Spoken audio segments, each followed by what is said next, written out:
This is Sky Sports.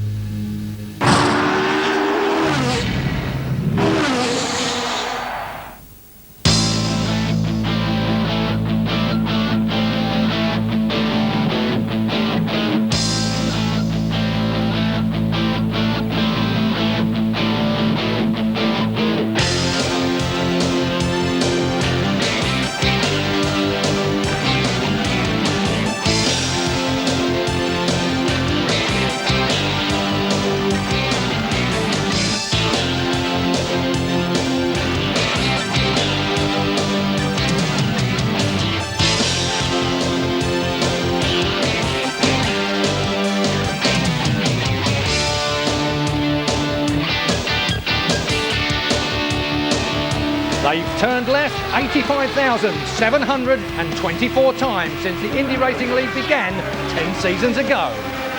But today, on Florida's Gulf Coast, Dario Franchitti, Dan Wheldon, Tony Kanaan and the rest of the IndyCar heroes crank the steering wheel to the right for the very first time. It's the first ever Indy road race. It's the Honda Grand Prix of St. Petersburg. Yes, hello and welcome to the third round of this year's IndyCar title chase, but a completely different form of racing for the series. It's the first ever non-oval race in the championship, the first of 3 road races in the schedule this year, and to add further complications, it's on a tough 14-turn, 1-mile street course. A great deal to talk about, and joining me to do exactly that, our regular IndyCar guests, Christopher Tate and Paul Cherry. Well, we'll be chatting in just a moment, of course, but first let's check out the headlines. Bryan Herta takes pole position after a unique top 6 shootout. But it was Dario Franchitti who was overall fastest in qualifying, but he starts only 4th now. Former Formula 3000 ace Tom Enger proved his road racing credentials with his 5th place on the grid.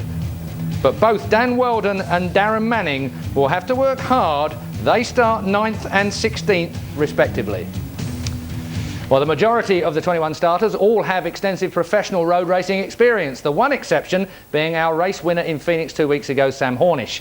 But the Penske driver proved he's a quick learner by taking 6th spot on the grid. With 3 road races on the calendar this year, the teams prepared for the experience at a major test on the Homestead Miami circuit course a few weeks ago. All the drivers seem very happy with the street layout at St. Petersburg, none more so than pole sitter Bryan Herta, who we spoke to a few moments ago. Hung out. I mean, it was maximum attack, and that's why I like it. That's the way I want to drive, and it paid off today. I was mad at myself after the single car lap because I made a couple of mistakes, and I felt like if I could string my lap together, I could pick up a bit of time, and I mean more time than I thought I could pick up. Though it was awesome. Awesome indeed, and we're all very excited here in the studio, I've got to tell you. Well, we've heard from Bryan Herta, let's hear from our pundits now. I've got to say, Paul, first time on St. Petersburg for IndyCars as far as the IRL series, or the old IRL series is concerned, but Champ Car have been here before. What kind of circuit is it? Is it a good one compared with other street courses? Yeah, it's a very interesting course, and the IRL have done a great job of changing it ever so nicely. They listened to the comments from the drivers from Champ Car. Previously it was a very slow, it had a lot of twisty tight turns. They've smoothed the thing out, brought the average lap time up and made quite a reasonable circuit, and certainly for the first street race for the IRL it will be a fantastic event. They've prepped for it fairly well. I mean, at the end of the day, a lot of these guys have got street course experience anyway. I mentioned Sam Hornish earlier on, but of course that's not strictly true, is it? Well, no, Sam's not just an oval racing expert. I know people over here do, but of course he surprised us when he appeared only in the IRL a few years back, because he came out of very much the junior American road racing. But will they be a bit rusty? I mean, a lot of these guys have spent most of their last 10 years doing IndyCars. Well, I mean, look at Dario Franchitti. Dario won 10 road course races for Champ Car, and I expect he's going to be strong. Bryan Herta, a natural road course racer. Helio Castro-Neves, I mean, you name it. I mean, a lot of these guys, after all, this is how they grew up, and they've gone into the IRL in the last 2 or 3 years. I mean, even Ryan Briscoe, the 3rd kid in the Ganassi Toyota team, I mean, yeah, he had a shunt on Friday, again, his 3rd one this year, but I mean, he's a road racer. Thomas Enger was 5th on the grid today, and he's just demonstrably only a road racer, hot GT racer. I think we'll see 1 or 2 surprises, and 1 or 2 people can't hack it on a road course. Paul Dana has not entered here after trying a road course at Sebring. He just couldn't do it. So, you know, it's a shake-up. It's a big change. Can't wait, and I bet they can't either as far as that's concerned. But what about the designers? I mean, the Paynos and the Dallaras, they've all been made for oval courses. Basically, IndyCar was an oval course. It was meant to be an oval course series. We're now on the streets. What kind of changes, presumably massive changes, they've had to make to these cars to make them work? Yeah, it's a little bit of a curveball, I have to say, that the IRL threw in to the design groups here, because the cars were specifically made as oval cars, as you've just said. To turn them into a street course car, which is probably the slowest form of racing, is quite a lot to do. For instance, they've had to change all the inlet ducts for the radiators. Lap speeds round here at the moment are currently 100, 110 miles an hour. On an oval, we're looking at 200 miles an hour regularly. So we need more air through the radiators because it's going to be stinking hot down there. The brakes need to be bigger. They've changed the brakes from the thin carbon brakes that they use for weight on the IRL tracks normally to big steel brakes that will take the pounding they're going to get.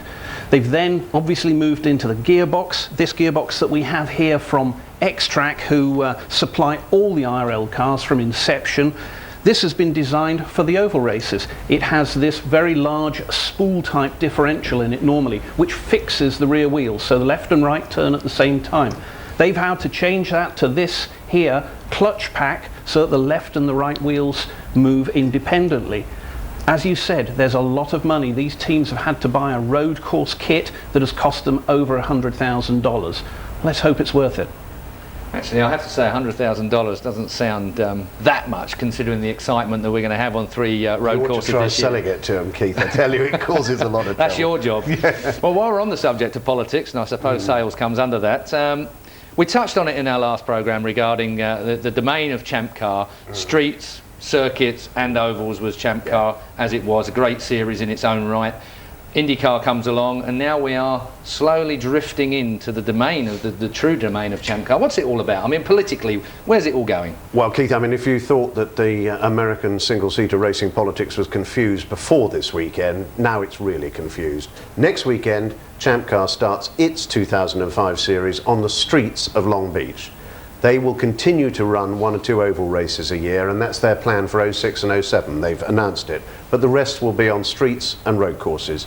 The IRL now, Indy Racing, will happen 3 times this year. This street course, then at Sears Point, lovely road course, and Watkins Glen, the famous ex-Grand Prix track in upstate New York. But that does mean that they are going to be turning right, road racing skills required, and the customer confused. Can I ask you if this is a bums on seat question rather than a political one? Is this a situation where IRL, the IndyCars as it's now known, are they not getting the punters through the gate that Champ Car used to when it was in its heyday, so therefore Tony George and co have decided that this is the right way to go? Yeah, but, I mean, let's not forget the Indianapolis 500, which we all look forward to at the end of May. It remains a huge, huge, huge event.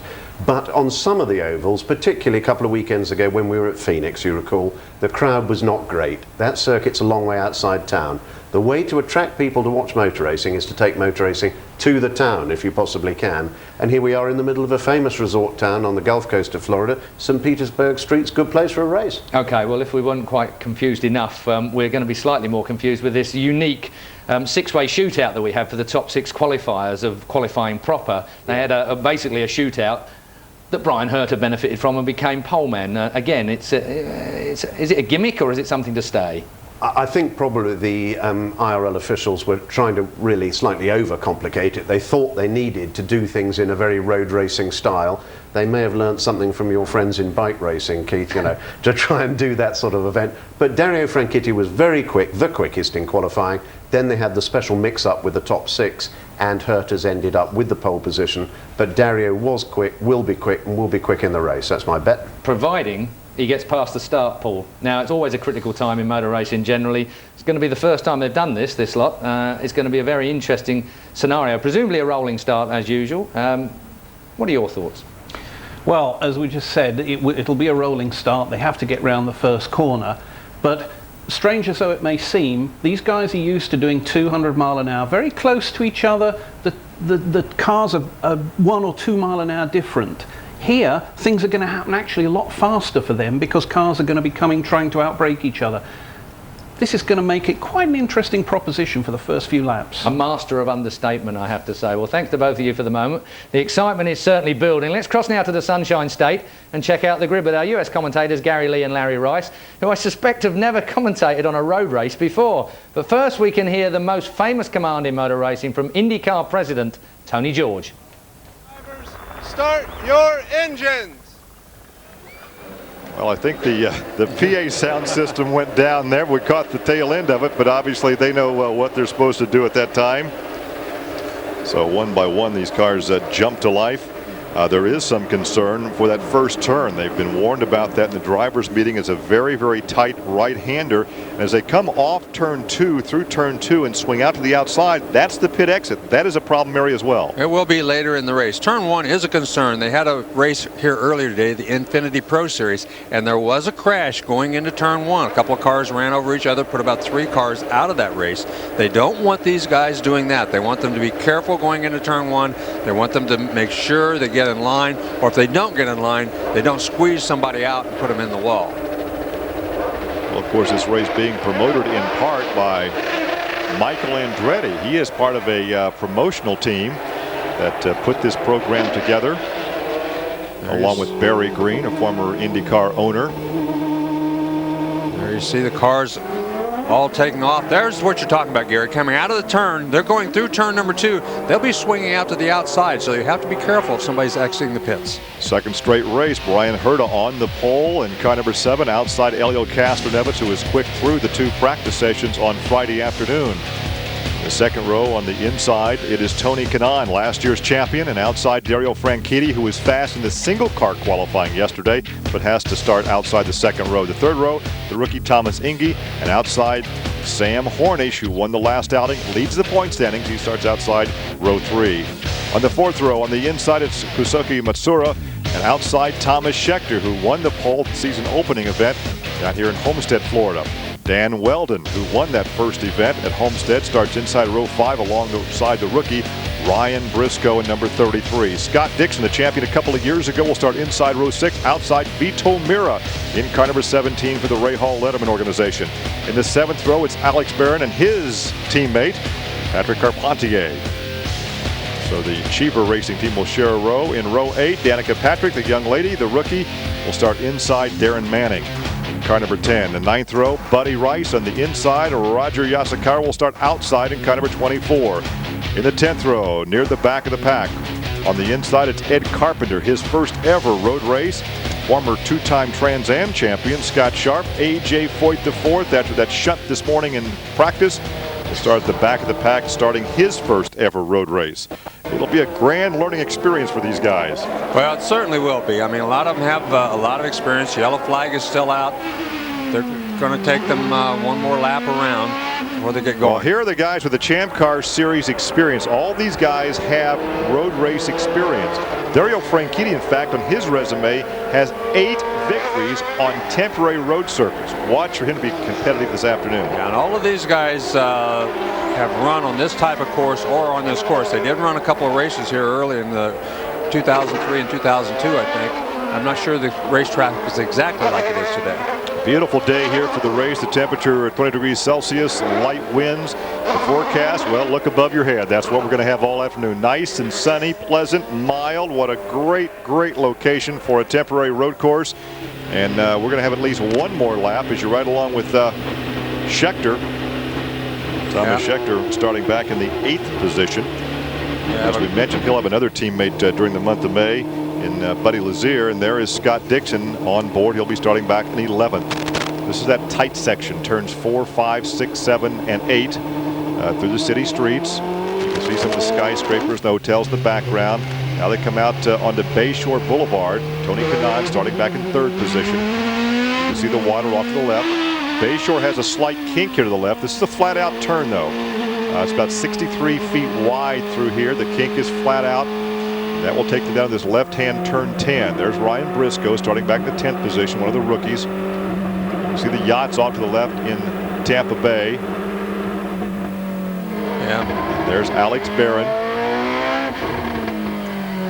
Starting at 13. Briscoe had to get a backup car out because he had a crash earlier on Saturday, and So he had to get his backup car out. He'd be running that here today. And they go into turn 10.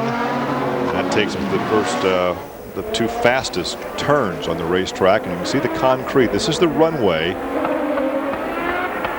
And there is the furl flag as the fireworks going off. There's the furl flag. One more lap before we turn them loose. This is a 100-lap event.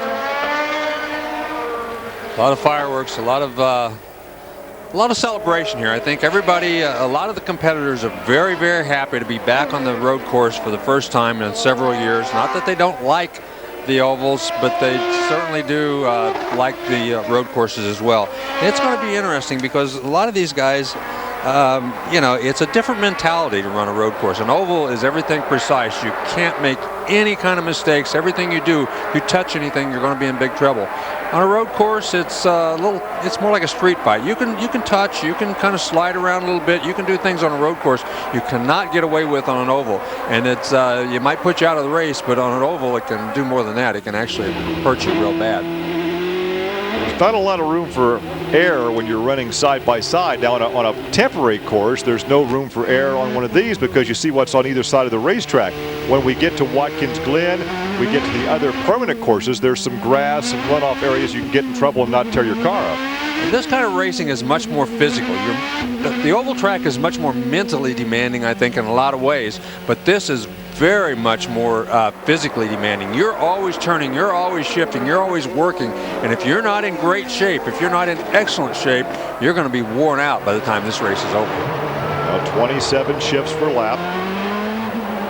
They'll start to pair up side by side behind the pace vehicle driven by Johnny Rutherford, the 3-time Indianapolis 500 champion. Now again through 10, 11, 12, into that turn 14. This will be the last turn before Johnny pulls off the racetrack and turns the field over to Brian Herta.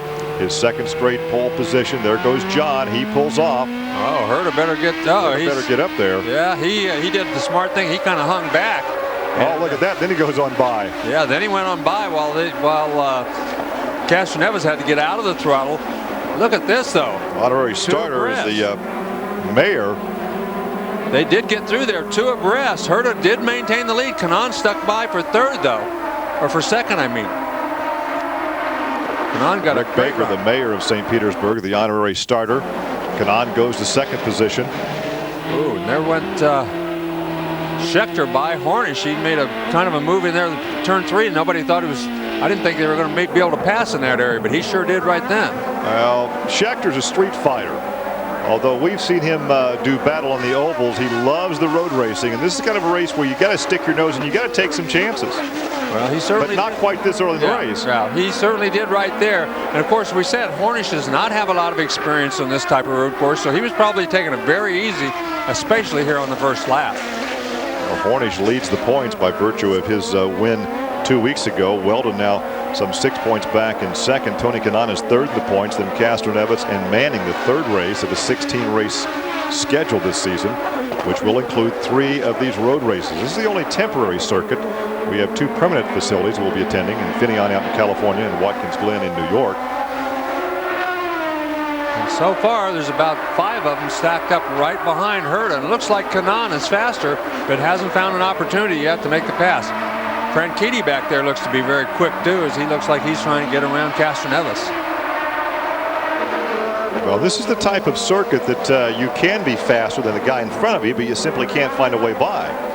Well, and that's one of the things about road racing. You've got to be patient. You have to be fast. You have to be good, but you've got to be a little bit patient too, because down there in that area of the racetrack, 4, 5, 6, and 7, there's no way you're going to pass anybody in there. So you might as well just start thinking about what you're going to do when you get back out on that front straightaway and how you're going to get through turns 13 and 14. There's a good shot of the rookie Thomas Inge, who's back there in 5th position. We go back up in front now as they go back onto the concrete, from the asphalt to the concrete onto that runway of the airport down this long straightaway.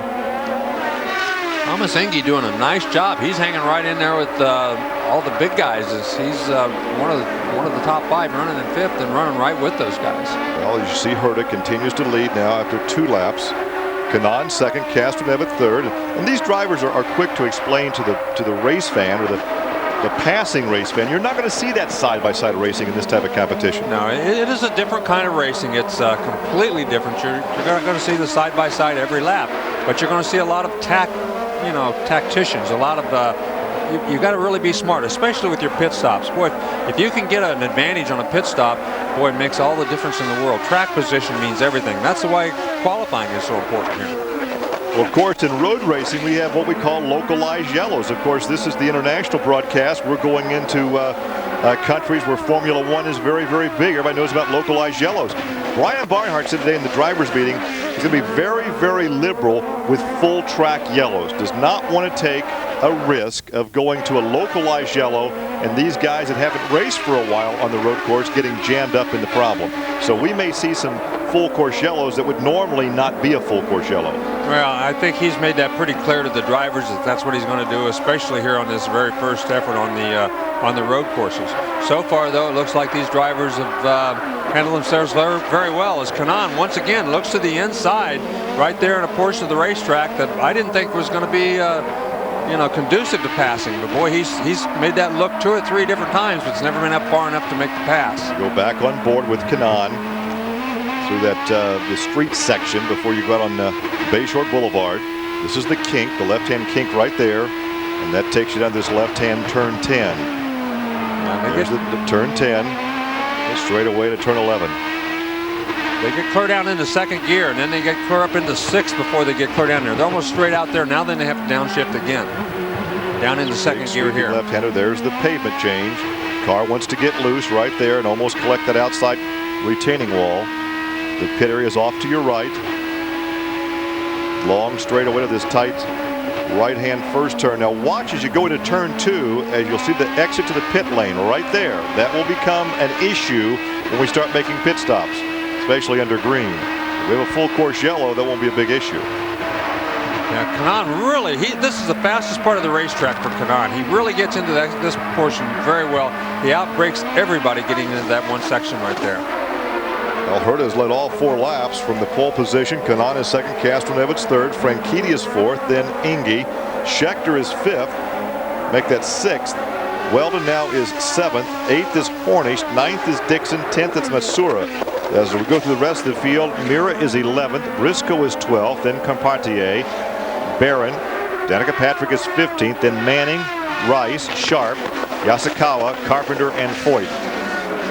And I imagine AJ has told his grandson, just keep your nose clean and get some laps in. Stay out of trouble, stay out of the way. Yeah, and you can see right there that Schechter is actually, he started out ways behind that top 5, and he's actually caught those guys. So the top 6 now running very close to each other. You see a huge crowd on hand here, by far the best crowd we've seen in a long time for an IndyCar Series event. There's the exit from the pit lane as they go through turns 2 and 3, long straightaway. See the ball field there in the middle. So this go along First Avenue down to Second Avenue to make that right-hand turn. That was the very tight portion of the course, where they have about 4 or 5 corners all tied together, very short, very tight corners. A lot of braking in that area.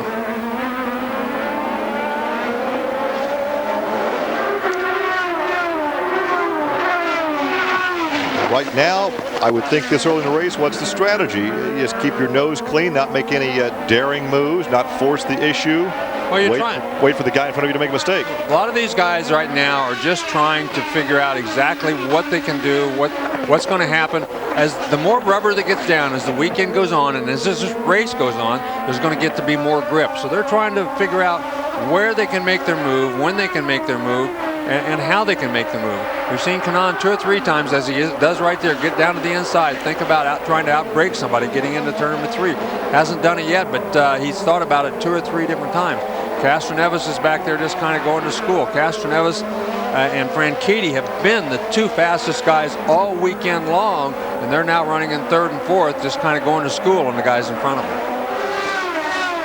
So the top 5 right nose to tail on the racetrack. Herta, Kanaan, Castroneves, Franchitti, and Inge, and they've been running like that over the entire 6 laps of this event so far.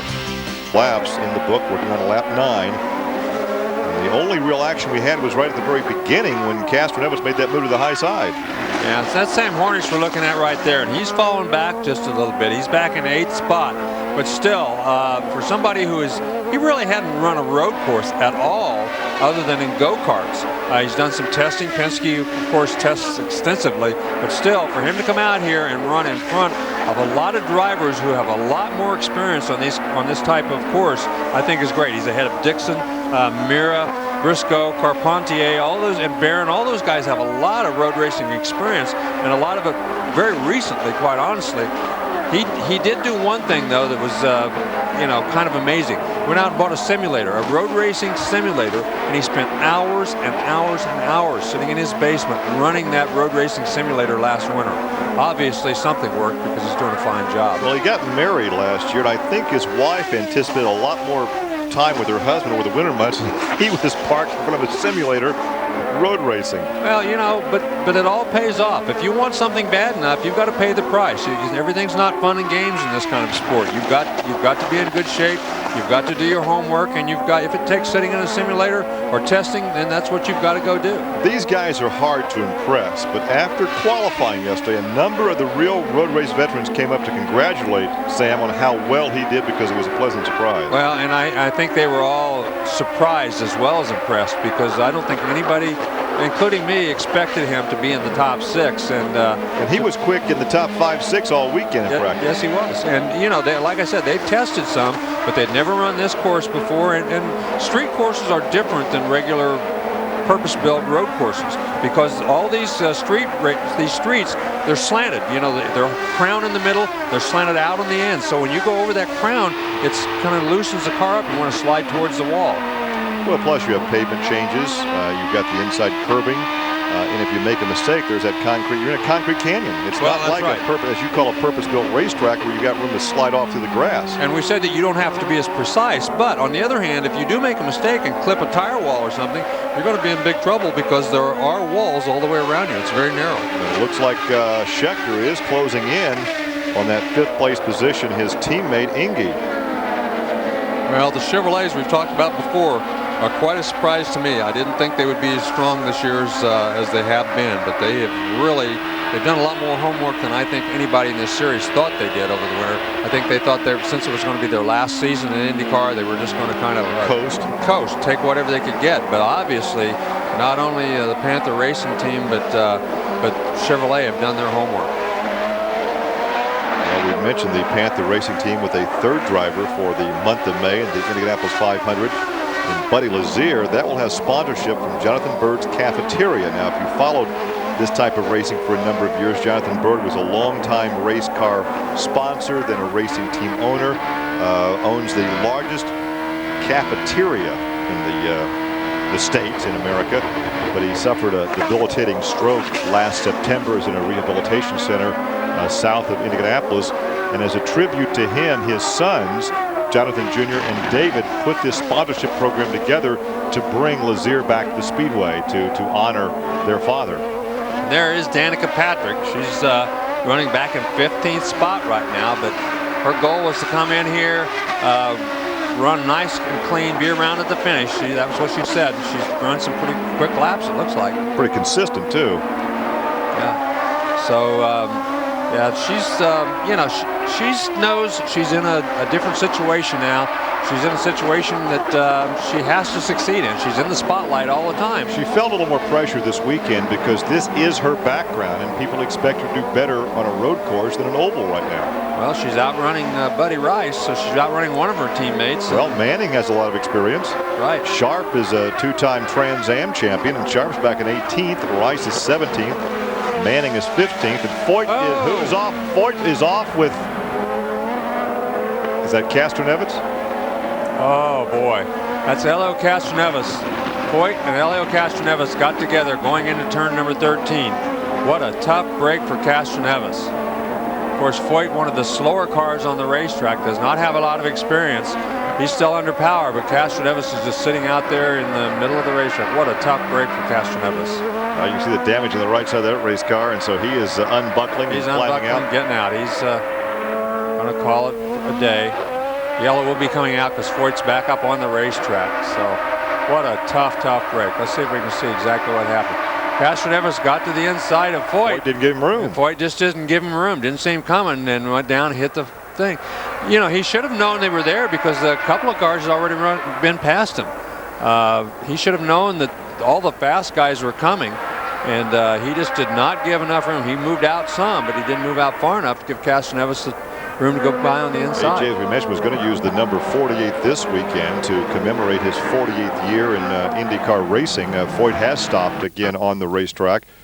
So Foyt was going to use the 48, which he's used before as a team number, but elected to go back to the 14. And there's a look at Roger, who lost one of his cars. He can't be happy.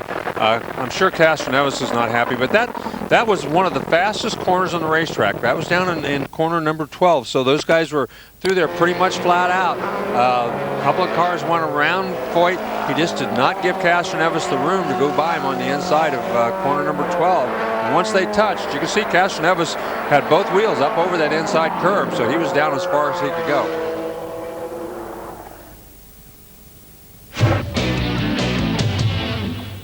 The Honda Grand Prix of St. Petersburg in Florida is under a yellow. AJ Foyt and Helio Castroneves coming together, and we can hear now from Castroneves at trackside. When I saw everybody going through, I went through as well. When I noticed I was right in the middle of the corner, and we were like side by side, I back off. I said, that's not going to make it happen. And then it's one of those things, race incident. I'm sure he was trying to give me a room. It was just a shame. You feel like maybe you ended up pinching him a little bit? I might anticipate a little bit. Like when I saw everybody's coming, I said, hey, that's going to be. When I got in the middle, too bad. But let's keep going. Got to say, I'm stunned by the fact that he was so generous in his benefit towards AJ Foyt. And judging by the way you two are laughing, Chris Tate first. I mean, that's just disgraceful driving by Foyt the fourth, I'm afraid. And Helio is such a gentleman. How could he have said that? I can't believe it. I'm stunned. Paul Cherry. Bottom line is that Foyt was being lapped after only 14 laps. So, realism means get out the way. The fast boys are coming through. He didn't. Well, Helio Castroneves, they come no faster than that, of course. He is a fast boy that could have won today's St. Petersburg Honda Indy. Let's go now. Actually, I can tell you we've got a couple of other incidents that happened during that yellow. Ed Carpenter here. This was during the yellow flag period, so he should have been up behind the pace truck, of course. Now, another bit of interest as well, during the pit, Tony Kanaan, as you can see, plenty of time to get down into pit lane here, but they get themselves in a bit of a muddle when we get to it, fuel-wise again. So, Tony Kanaan, again, my favourite for winning this race. We didn't actually have bets here in the studio beforehand, but I can tell you before we came on air, it was Kanaan that I had my money on, and this was the incident we were trying to get to. So, first of all, fueling. And the vent man, it would appear. And then we have the, well, I have to say that I've got some quick fit fitters that are certainly a bit more fly on their feet than that particular situation. That was Ferrari Formula One team 1970 style. I mean, proper comic opera stuff. What a shame. Might be interesting to look. I think we might have a penalty situation because the IRL have the same rule that if you run over any of your hoses, as that gun was, then you have to do a drive-through. So maybe Tony's going to be a little bit disadvantaged here. Well, no doubt we're going to find out if he is disadvantaged on it. Let's get back to the track then. Live coverage from St. Petersburg with Ryan Briscoe, the rookie, leading the other rookie, Danica Patrick. Buddy Rice now is third, Alex Barron fourth, and Darren Manning now is in fifth position.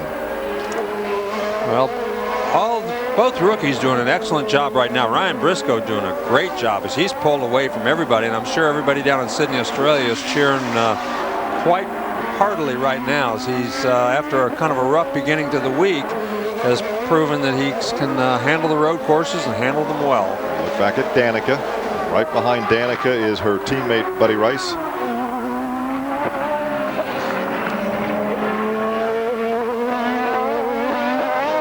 Could see a number more laps before these guys pit. Yeah, we're being told that they can run another 10 laps before they have to pit, and that should be about right. That would be lap 39. So we said they could run 38. With those yellows, I thought they might go as many as 40 or 41, but doesn't appear they're going to get to go that many. They're planning on coming in about another 9 or 10 laps. Briscoe, though, doing a great job after that. And you learn. And right there, he had a little wiggle, but wiggles like that are pretty common on this kind of a road course. He learned. He made a mistake early in the weekend. He came out. This race course was brand new to almost everybody. I think 3 guys had run here before. but most of them had never seen this racetrack before. It was a brand new deal, so you learn and you go on. Once again, the top 5 right now on the board have not pitted. They've gone now 30 laps. The race is 30 laps old. This will be 31 now being completed. The interval of the last lap around was some 4.2 seconds between first and second. So that shows you how much the gap can open up in only a lap or two, because a couple laps ago, Danica was right behind Briscoe. Yeah, if you're working really well, you can open it up. And then if you've got somebody behind you that's kind of holding up the pack, then that, of course, helps you too. Danica Patrick doesn't seem to be holding anybody up, though, right now, as Buddy Rice has caught her, but really hasn't been able to do much with her after he got up to her. But the lead now has gone to 5 seconds for Briscoe. Of course, this is all going to be negated by that pit stop, which will be coming up here in probably another 8 or 9 circuits. Well, they're all hoping, of course, there'll be another full course yellow before that happens. If that happens, everybody makes the pit stop at the same time, then they've made a terrific strategic move, and they've moved up 10 spots on the course, and it will all be on the same pit stop sequence as everybody else. If the yellow does not come out, though, then their move did not pay off. But when you're back in 13th, 14th, 15th spot, you've got nothing to lose by making a strategic move like that. Larry, we talk about getting into a zone or a rhythm, and I would really think that perhaps it's more important to be in a rhythm on a road course than what it is to be on the fast oval. Well, I think so. I mean, you're doing things, every corner is a little different. The race car is a little different. The field's a lot different. So you've got to get in that rhythm, get in that zone, so to speak. And once you get there, as long as you can stay there, a lot of people make the mistake when they get a big lead, they try to slow down slightly. Well, once you try to slow down slightly, it just messes up that rhythm that you talk about. So you can't really do that. You've got to keep going as fast as that race car lets you go, because you never know when the yellow's going to come out and close that gap. And the jumbo screens there that is in the left side of your picture come out onto Bay Shore Drive. That's the fast time, the kink right there. Once again, the gap now widens to 5.4 seconds. So Darren Manning is back in 4th position right now. He's gotten around Barron. So the top 5 are Briscoe, Patrick, Rice, Manning, and Barron. So Manning has picked up a position. He's running some 10 seconds now behind the leader. Briscoe is just pulled away from Danica Patrick. Buddy Rice has just about caught Danica Patrick, but hasn't gotten close enough to make any kind of a challenge to her. So, and he's not going to stick his nose in there, because Ray Hall will say, hey, just stay right where you are. There's no sense to turn up 2 race cars. Well, that's right, especially when you've got to both make a pit stop here in the next few laps. There's no reason to take that chance and to maybe crash those cars. So the lead now has gone to over 6 seconds. Briscoe, after 33 laps now complete, 33 of 100. You can see that Danica Patrick and Buddy Rice, they have pulled away from Darren Manning and Alex Barron. So they're doing a pretty good job right now. Those cars are a little lighter, as you pointed out a little earlier, so that does make a difference too. Larry, talk about the focus or concentration factor on a permanent race course that we'll see later this season. There's a lot of things to look at. You know, you can kind of get your eyes off the track for a moment. Here, you're running, except down this straightaway, basically right down between 2 white concrete walls. Yeah, and it does make it a little more difficult to know exactly what you're doing. Right down here, it's pretty wide open. You've got this big wide turn number 1. But once you get back into this part of the road course, you've got walls on both sides. You learn after a while, but when you first go out there, it's kind of hard to remember which corner you're in. You got 14 corners in this circuit. You got 27 shifts you got to make. So you've got to really be focused every corner on what you're doing and where you're going in order to get through every lap as best you can. Look at Manning in number 51 back in 5th position. There's Schechter in 6th. So if these top 5 have to make a pit stop under green, Schechter would then assume the number 1 position. Right now, these 5 drivers that you look at on your screen are hoping for a full course yellow. They can make that first pit stop of the afternoon for them under yellow. As Manning continues to open up that gap over 2nd position. The last lap, it was Briscoe. What did I say? You said Manning. Briscoe. Manning's back and forth. Briscoe now at 7.4 seconds is the gap between 1st and 2nd. Yeah, Briscoe. They are setting up for Briscoe in the pit lane. Well, He certainly looks now. He's running laps at over 100 miles an hour average. Ed Carpenter again. This could be that full course yellow they're looking for. This is the big, huge break for for Briscoe. As Carpenter sets there on the racetrack. Oh man! If this goes full course, this is not what the rest of the field wanted to see. Well, the second time he spun this afternoon. As you see the turn marshal waving the localized yellow, and apparently it's just going to be a localized yellow. Well, that's very unusual. I thought they would throw, and here comes Briscoe. Here comes Briscoe. He's going to come in whether the yellow's out or not. He knows that even if they have to slow down in that one portion of the course, this is the best time for him to come in. He was getting ready to come in anyway, so we'll see if they can get this job done and get him back out and where he falls in the line. It looks like a lot of everybody else coming in too. Patrick comes in. Buddy Rice is in there too. Both Ray Hall cars came in. So a lot of the teams heading for pit lane. Manning stays out. So Manning will assume the lead. Barron goes to second. Schechter third. Here's a race with the teammates out of the pit lane. Well, Buddy Rice beat Danica out for a position. It looked like they might try to race each other down there, but she thought much for chivalry. Yeah. He says, "I'll take that position. Thank you kindly." Back out on the race course, actually pull out onto the exit of turn 2. Sam Hornish has come back in. Yeah, he didn't like his race car. Whatever they did on that last pit stop messed him up. He slowed way down, so he pulled back in. They've never run on a road course before like this. They had no idea how well they were going to do. Dan Weldon, who won the opener at Homestead, presently second in the point standings. There's a look at the number 9 of Dixon, the champion 2 seasons ago, running in third for this restart. Yeah, this is the best farthest up he's been all year long. He struggled last year. Just about 2 years. Yeah, he struggled last year and he struggled this year, quite honestly. So good overhead view of the runway here. They're coming down this concrete runway. The green is back out as we can complete lap 40. Boy, you can see right there, everybody jockeying for position just a little bit. Look at Franchitti on the outside of Rice. And Rice. Dario Franchitti has been extremely racy the last couple of races. Racier than I've seen him ever be. Boy, he is really aggressive. Look at this. Outbreak him on the inside, but no, he did it. He did it. Briscoe almost got in. Well, Briscoe did a terrific job not to get in the wall right there. As Franchitti was under him, he gave him enough room and almost slid right into the wall. Briscoe did a terrific job keeping that thing on the racetrack. It may have been a case where he did not expect him to make that move right there. Look at the gap he picked up over Briscoe, and Briscoe almost got passed by Rice.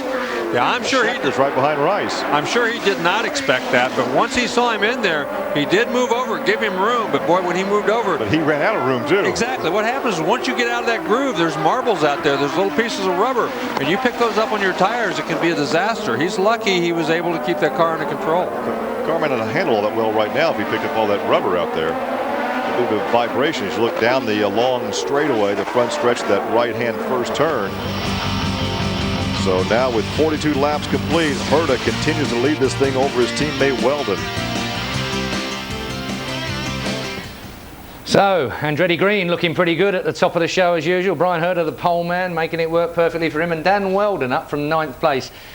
We didn't really have much of a chance to talk about that, gentlemen, at the beginning, that obviously on an oval we can expect somebody from 2/3 of the way down the field to make his way to the front steadily and surely through tactics and obviously positioning. But when you get onto a street course, a proper course, if I may say that, suddenly your work is cut out a little bit trying to manoeuvre your way around, especially when you've got mobile chicanes like Ed Carpenter parked every other corner, it would appear, embarrassing himself. Yes, he's not really doing himself any favours. I mean, last year I actually thought that he did quite a competent job for Eddie Cheever. I know Eddie Cheever didn't, because he was doing quite a competent job for the Dallara spare service, but as it happened, he did some very good driving. This year he's really sort of out of his depth, I think, because he's the only person in the team, doesn't have any data. The guy who's running the team is perhaps a little bit behind the 8 ball with the way it's going, and consequently the poor guy's struggling all the time. Let's talk about the Andretti Green boys if we can. And Herta, well, we'll talk about him in a moment. I want to speak about Dan Weldon, of course. He's moved up from 9th place. He's looking pretty cool where he is at the moment. Two things really have played into Dan's hand in this race so far. Firstly, of course, he does have a lot of track experience, road course experience. Before he started, he's made his name in America on the ovals, but he was fast, let's not forget. His career break was winning the US Formula Ford 2000 Championship in a Van Diemen. I mean, he's talented. What's given him a break really now, Keith, is the fact that he's been able to make use of the yellows, and there's lots of intelligence on that Andretti green pit wall, and they've tweaked him around and got him to the front. Yes, we had some nice moments watching Danica lying second and so on, and Ryan Briscoe making me eat my words by performing reasonably creditably and not throwing it in the wall. But the fact of the matter is his tactics has brought the Andretti green boys to the front. Weldon will hang on in there. Anything that you've seen out there at the moment, Paul? I mean, like, it's obviously bumpy. It's obviously very warm. There've been a couple of incidents taking out people that, you know, and incidentally, we haven't heard anything about Tony Kanaan yet, whether he did pick up a penalty or not. But there are one or two incidents out there that have changed the complexion of this race very slightly. Is there anything I've missed? No, I think you've probably got it really covered. I mean, we've had one green flag stop and we've had one yellow flag stop, which has messed everything up a little bit. But when you look at these cars, the pounding they're getting over a very, very bumpy circuit, they're not used to that. And the transmissions, and I refer to our lovely gearbox here, that is changing gear 4 or 5 times more per lap than ever it would happen on an oval. And we're just, you know, looking at incredible reliability across the board. Okay, well, that's enough from us here, of course. The Honda Indy of St. Petersburg continues in Florida, and let's go back to the track now. Back with live coverage from St. Petersburg, where we have a full course yellow, and apparently some contact between Franchitti and Sharp put Sharp in the fence and out of the race. And we have our third full course yellow of the afternoon on lap 44. Well, we said that Franchitti had been very aggressive here recently, and this may have been a case where he got a little overly aggressive. Let's take a look on this restart. You can see Franchitti's following down this long front straightaway. He gets down to the inside, going into turn number 1, and Franchitti got up over the berm, and when he did, it threw his car out a little bit wide. Let's see right here as he goes down underneath, and when he hits that inside berm, the car just slides out. Scott Sharp there's nothing he could do about it. He's just out there, and once Franchitti came out and got into the left rear, or the right rear, I mean, he was up and into the wall. Tell you what, several of the guys have been very lucky this weekend not to be upside down. They've gotten a lot of air on these race cars. Yeah, he got in there pretty hard. Franchitti thought he had enough room, and he got in there. He was lower than he thought. Went up over that big curve, that red and white curve on the inside of the racetrack. And when he hit that, the whole race car kind of jumped up in the air and just moved over about 3 feet. And that's what threw him into the side of Scott Sharp. Franchitti once again now in 5th position. You were making the point just before that yellow that it has been 28 laps since the top 5 guys have pitted. When they come in, Franchitti's in a position to assume the lead. Well, it'll be interesting though, after that contact, will he come in and make sure there's nothing wrong with his race car? We don't see anything that's bent on the left front. It would be the left front corner that would be bent, and you can't tell anything from here, but he should have some feel in the cockpit with the steering wheel, something bent up on that suspension. Our third yellow, full course yellow of the afternoon, with Brian Herta the second time he has led. He led from the pole position for the first 16 circuits, but then took the lead about 5 laps ago. He's led since lap 40. Also leading today, Briscoe has led some 21 laps, and Manning led a couple before the last round of pit stops. So right now under yellow, it's Herta, Weldon, Dixon, Carpentier, Mira, Franchitti, Briscoe, Rice, Schechter, Hornish, rounding out the top 10. Danica Patrick had some gearbox problems. She's being shown in 18th position. Foyt is out. Castro-Nevitz is out. They got together on the racetrack. Carpenter has spun twice, brought out 1 full course yellow. He's 12 laps off the pace back in 19th. Yeah, it looks like they're going to put Danica Patrick back out. They've worked on that gearbox. They've done some work. They've refueled her, and they're going to send her back out. So probably she needs as much experience as she can get. So they decided to send her back out there, even though she's 5 laps down. Get all that experience. She was doing a terrific job up till the time that the gearbox failed. She was running in the top 5. I have to chuckle. I'm thinking for about 3 straight years, Sarah Fisher was voted the most popular driver in the IRL. You think maybe Danica will get this year? I would not be surprised. These guys are saying, what do I have to do? These gals are coming on and getting all the popularity. Well, she's very personable. She gets along with people well. You know, there's a lot of female fans out there, and of course they're all going to vote for her. So I think some of the guy fans will vote for her. Yeah, that's true. That's true. We'll have one more lap under yellow once they come to complete this circuit. At least one more lap. You ride with Tony Kanaan. Kanaan back there in 12th position. He's had some problems really on the pit stops. Yeah, he has not had the best pit stops in the world. They had trouble this last time connecting the fuel hose. Once he got going, he got back out, but he lost another 2 or 3 positions because he was ahead of Hornish, and he's now behind Hornish and Manning both. Well, at one point he was back to 18th position. Yeah, I mean, he's been aggressive on the racetrack. It's been his off the racetrack. And here comes Hornish in the pits. At the tail end of this pit, this yellow, so this might just be the strategy by the captain. Bring him in late under this yellow. He's the only one along pit road right now. So we'll have the green flying the next time by. So Sam makes that late yellow pit stop. Well, he's not been happy with that race car ever since the first pit stop. Up till the first pit stop, he was doing very well. After that first pit stop, he just was not running all that great. And I think he came in just to try to change the handling a little bit. Well, that's where they're running right now, where they started. Carpentier with a tough weekend in practice and qualifying, but right now he's up in 4th position. You see Foyt and Castronevic out. They were out in a tangle when Castronevic tried to put a lap on Foyt back on lap 14. Well, of course, Kanaan and Engie are the two who've lost the most ground. They're way back there in the back of the pack after starting right up in the top 6. But they'll move through. Kanaan and Engie both move up, but it's going to be a lot more difficult when you start back there. They'll have the green this time out as they will come down to complete lap 47. Well, Herta, Weldon, Dixon, Carpentier, and Mira have now gone 30 laps since their last pit stop. So they'll have to, if we don't have a full course yellow, they'll have to come in about 10 laps. That would give the lead to Franchitti. Yeah, I'm really surprised those guys did not come in. I don't quite. And here comes Franchitti again. Very aggressive, extremely aggressive. That's Mira. He's going by this time. Made it work. But he got a good run off of turn 14 down that front straightaway. Outbraked Mira going in there. And you're right, he did make it work, but he has been extremely aggressive the last couple of races. I couldn't believe. I think I was more surprised at Phoenix than I am here. He's always been good on these street courses, but at Phoenix he was awfully aggressive, and he's not usually that way on an oval. Franchitti has won 10 times, and 8 of those victories in this type of competition have come on the temporary road circuits. Well, and if you're aggressive like he has been and can stay out of trouble, that's 2 very difficult things to do. You can be aggressive and get into trouble very easily, but to be aggressive and stay out of trouble, that's not another element there. Yeah, there's luck. Well, and it's a very fine line. He didn't break the car when he got into Scott Sharp. Right, and it's a very fine line. You know, you've got to be very, very much on the edge, but there's a fine line of when to do it and when not to do it. We saw him almost get hit earlier when he stuck his nose under somebody. Look at this, he's going to try again. Pontier, he's going to get him for one more position. And again, down into turn 1, just outbraked Carpentier and took that position. So right now, Franchitti has moved to 4th position. That's Dixon right in front of him.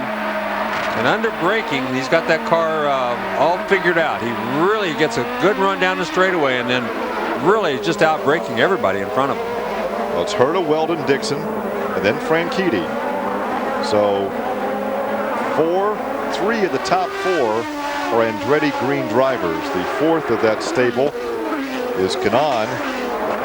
Kanaan now is languishing back in 11th position. And most of the reason for that is because of that first penalty. Yeah. When he had to go to the back of the pack and ended up like 18th, as you said.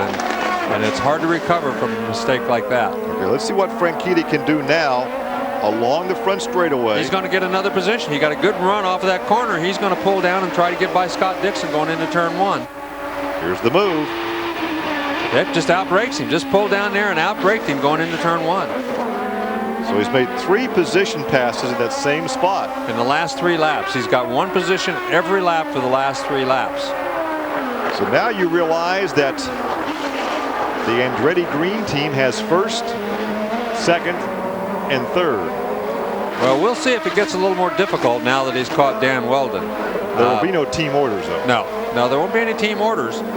But he might also realize that they're going to have to make a pit stop, and he doesn't have to blow by him here. Of course, the same thing stood true of Dixon, and he went by him anyway.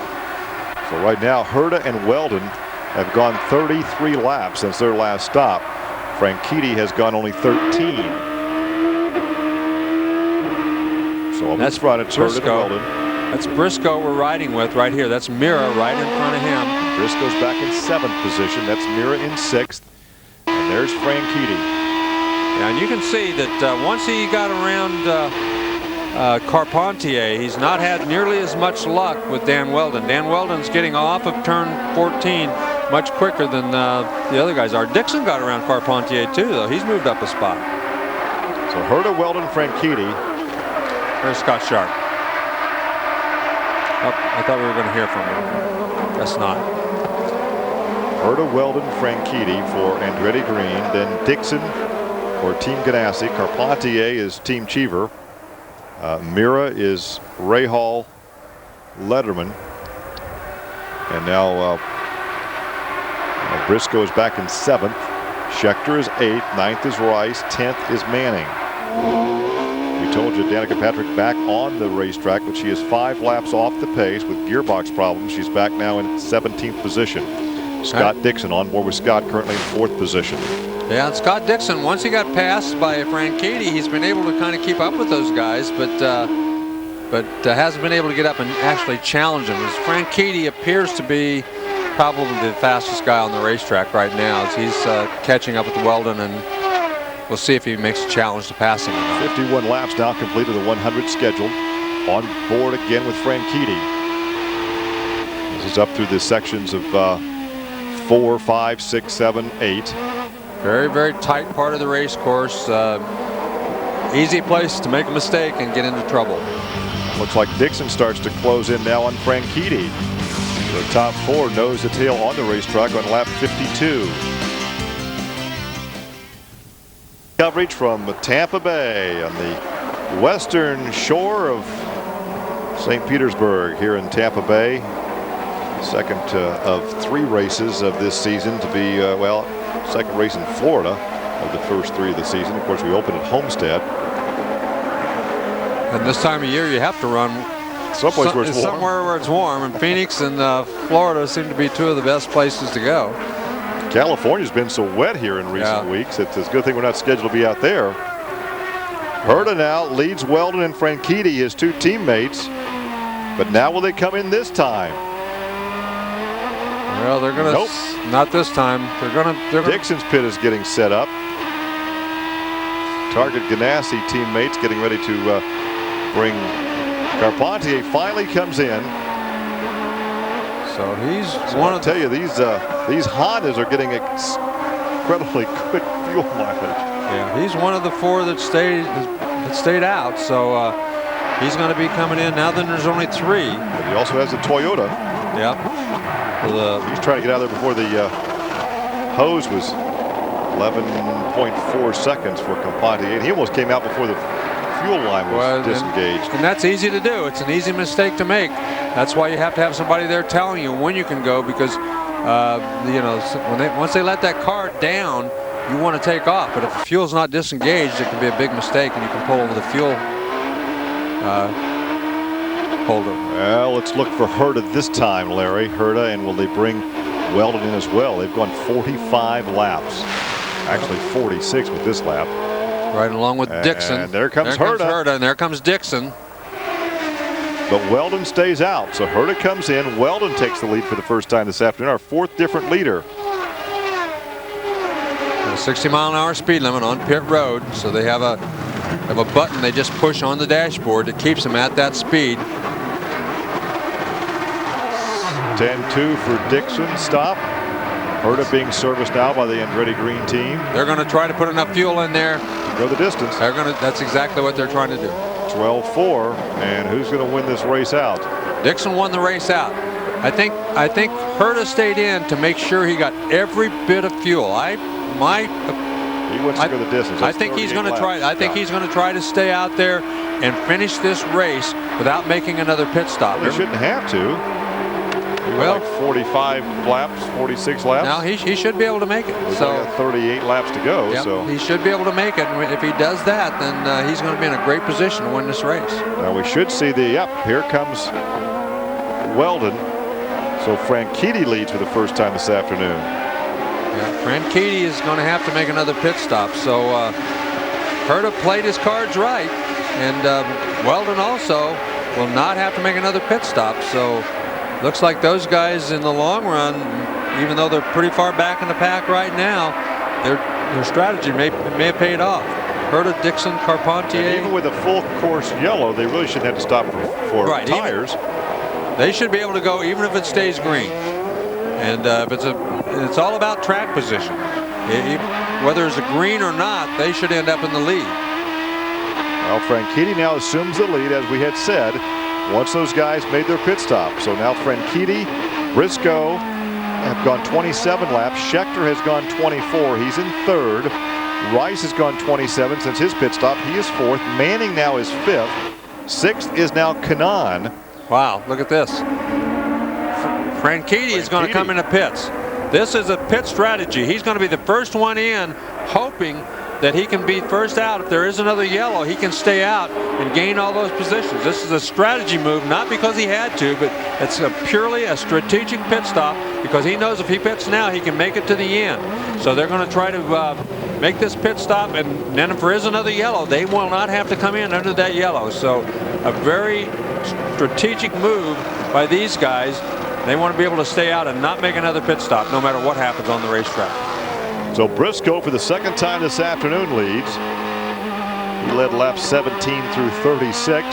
Schechter is now second. Manning is third. That's a good strategy. I think that's a good strategy on Franchitti's part. Could put him in a position to win this race. And you can see Schechter very close to Briscoe right now. We've had 5 different leaders today. Herta led the first 16 laps. Then Briscoe led. Manning, Weldon has led, and Franchitti has led. Here's a replay of the Franchitti pit stop. You can see the tires off, tires on. Watch the fuel. You can tell when it's full. You'll see fuel coming back up that return hose. Right there it is. It's full right now.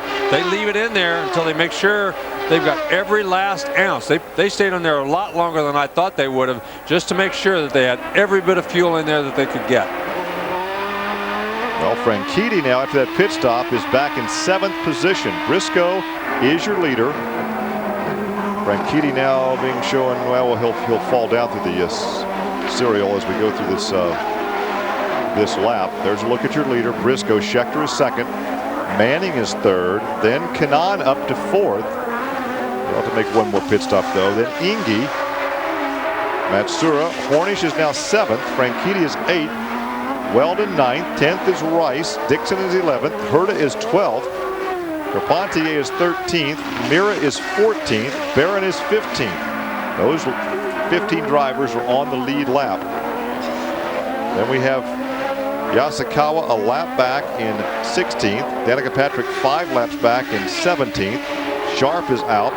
Carpenter is still out there, but he's 32 laps back in 19th. And as we said earlier, Castroneves and Foyt out after that crash on lap 16. It'd be interesting to see if these guys wait for a yellow. They're kind of between a rock and a hard place right now. They got no real reason to come in because they don't gain a lot by coming in when you're up front. But if there's a yellow, they might lose out more than they would if there is no yellow, because a lot of these guys that are way back in the back, Mira, 14th, 15th, Barron, they're going to go around them when they make a pit stop, especially if it's under a yellow. Well, right now, Denise Ferris is hoping that her driver, Thomas Schechter, wins this thing, because as a race fan, she will win a free trip to Fontana to watch these guys and the one gal race later this season, October. Rice is already, he came in, he made a pit stop, another strategic pit stop, come in and try to get ahead of everybody else if there is a yellow and everybody has to pit. So I think, quite honestly, those are wise moves at this point in the race. Scheckter in the only Chevrolet powered, he and Inge in the only 2 Chevrolet powered cars on the racetrack, and both of them doing quite well right now, running 2nd and 5th. Well, Scheckter is right, 2nd. Inge had a problem earlier when he had the track blocked in front of him and had to stop on the racetrack. And right now, Kanaan has moved himself back up to 4th position. So he has struggled all day. After that first pit stop, when he had the penalty, went to the back of the pack and has struggled to move forward. Now he's gone, he'll have one more pit stop to make because he's gone 28 laps since his last stop. Yeah, looks like Franchitti, Weldon, Dixon, Herta, Carpentier, and Mir are the ones who will not have to stop again. You're right along with Scheckter there in 2nd position. You see the gap between 1st and 2nd as they complete lap 68. We come to you live from Tampa Bay, Florida. What a beautiful overview of the South Yacht Basin and the Yacht Club here in Tampa Bay. I'm not sure what happened to Hornish there, but he slowed way down, and Weldon got around him. It looked like he had some trouble out there on the racetrack and was way off the pace there for just a short time. Matsura makes his final pit stop. If you've just joined us and wonder why we're not talking about Castroneves, who was quick throughout the practice session and started this race in 2nd position. He got locked up in a shunt with Foyt on lap 14. He was going to put a lap on young AJ, and they got together and took both cars out. We have a 3rd driver out of the race, is Sharp. Briscoe now is getting ready to stop. There comes Scheckter. Here comes Scheckter. Now Scheckter always makes a pit stop earlier on the ovals. The Chevy not getting the fuel mileage, but he comes in. Well, you got to have a lot of trust in your driver when you're sitting there on your knees and he's coming in there at 70 miles an hour and gets within 6 inches of you and stops. You got to have a lot of trust in that guy because of any kind of mistake. A lot of trust or a lack of common sense. Well, whatever. But anyway, you know, when he pulls in there like that, a little error on his part can be cause some broken bones. You go back from 170 some miles an hour on the straightaway to 70 to 55. Oh, yeah. And there is Briscoe once again having a great run here, leading this race. And but he is going to have to make a pit stop here before too much longer. Well, it's Briscoe and Manning. So right now the top 2 drivers from the same team, and here he comes. Yep. Heading into the pit area. He's got the first pit right there on the end. So 2nd time today that Manning has led. There's a look at the rookie. And Kanaan has come in for his final pit stop.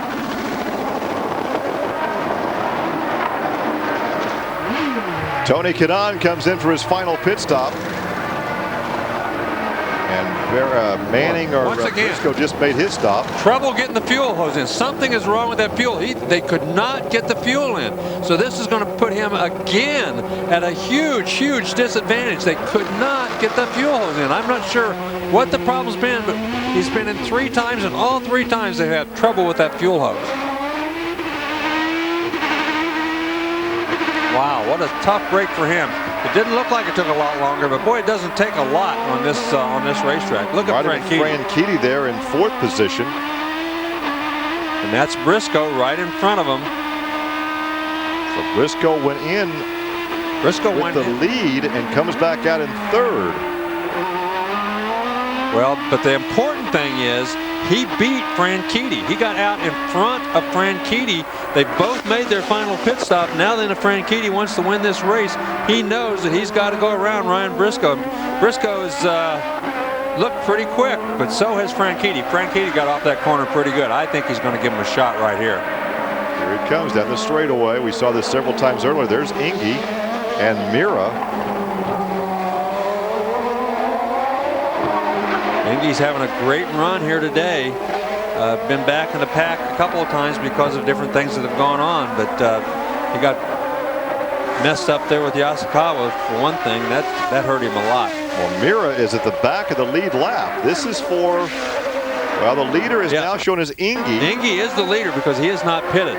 So he's leading the race. Mira's almost a lap down, but Inge is going to have to take his pit stop, and when he does, he's going to put Briscoe and Franchitti back up near the top of the front of the pack. Our 6th different leader this afternoon.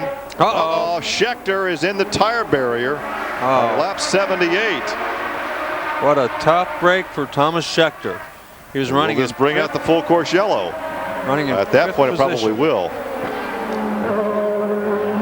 Running in 5th position. Well, we have one very, very unhappy race fan. Denise Ferris will not win that trip to Fontana for the season finale out there in October. Well, I think Eddie Carpenter's off the track back there. Yeah, I think you're going to. Well, they pulled him off when he crashed that last time, or spun that last time. They just parked him.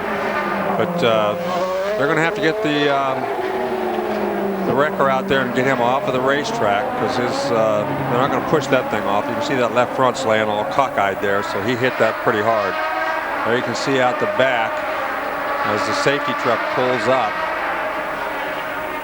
And everybody who has not made a pit stop, who needs to make another pit stop, will be in shortly. Well, we're approaching on lap 79. This is a 100-lap event. You see Cornish and Inge, the lane is still closed. Inge will have to stop. Inge will have to stop. Cornish will have to stop. I don't know whether, I think everybody else might try to stay out there and run the rest of the laps. I don't know.